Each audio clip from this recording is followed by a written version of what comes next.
Hey, I'm Pratik from Sub-Zero. In this video, I'll be showing you how to ripple delete in Premiere Pro.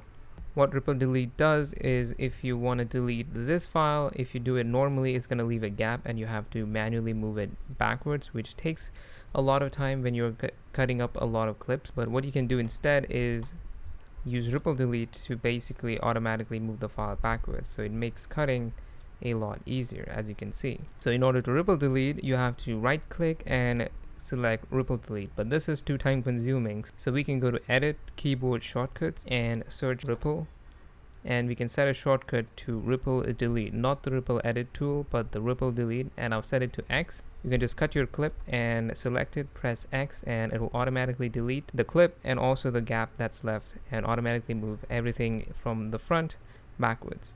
If you're trying to use ripple delete and it doesn't work, you press the key and nothing happens, make sure you lock the layers that have other clips in them, and once you've locked the layers except the one you want to cut, you should be able to use ripple delete without any issues. That's it with this video. If you found this helpful, consider leaving a like and subscribe for more videos like these.